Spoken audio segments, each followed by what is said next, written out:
काल में अयोध्या के राजा दशरथ के सबसे बड़े पुत्र श्री राम अपने धर्म, त्याग और करुणा के लिए प्रसिद्ध थे। वह केवल एक महान योद्धा ही नहीं, बल्कि अपने भक्तों के हर दुख को हरने वाले भी थे। इस कथा में हम देखेंगे कि कैसे उन्होंने एक भक्त के कष्टों को दूर किया। विदर्भ राज्य में सत्यनारायण नाम का एक वृद्ध ब्राह्मण रहते थे। वह परम भक्त थे। प्रतिदिन भगवान श्री राम का स्मरण करते और उनका भजन गाते रहते थे। लेकिन दुर्भाग्यवश उनके जीवन में कष्टों की भरमार थी। घर की स्थिति दयनीय थी। पत्नी और बच्चों को भोजन तक मिलना कठिन हो गया था। फिर भी वह प्रभु श्री राम पर अटूट श्रद्धा रखते थे। उनका ही गुणगान हमेशा करते रहते थे। एक दिन सत्यनारायण की पुत्री सुमत की विवाह की बात आई, लेकिन उनके पास न धन था न साधन। समाज के लोग उनका उपहास उड़ाने लगे। वह अत्यंत व्यथित हो गए और जंगल में जाकर खुल के रोने लगे।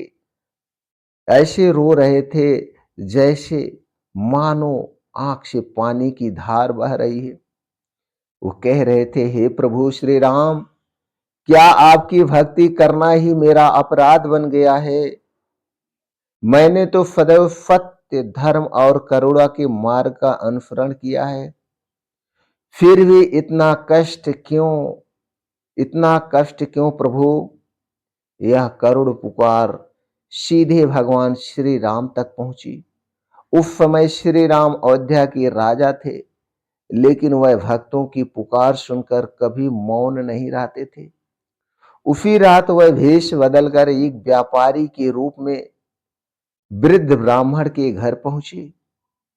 सत्यनारायण को देखकर प्रभु राम बोले, भद्र, मैं एक व्यापारी हूं और विदर्भ राज्य से गुजर रहा था।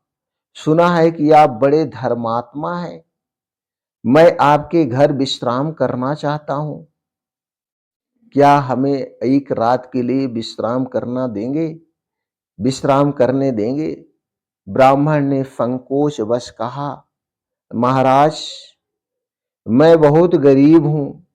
आपके लिए उचित आतिथ्य की व्यवस्था नहीं कर सकता, यानी आपकी सेवा सत्कार नहीं कर सकता हूं। भगवान श्री राम मुस्कुराए और बोले, आपका प्रेम ही मेरे लिए सबसे बड़ा स्वागत है। फिर उन्होंने अपना थैला, झोला और उसमें से ढेरों स्वर्ण मुद्राएं, बहुमूल्य रत्न और वस्त्र निकालकर ब्राह्मण को दे दिए।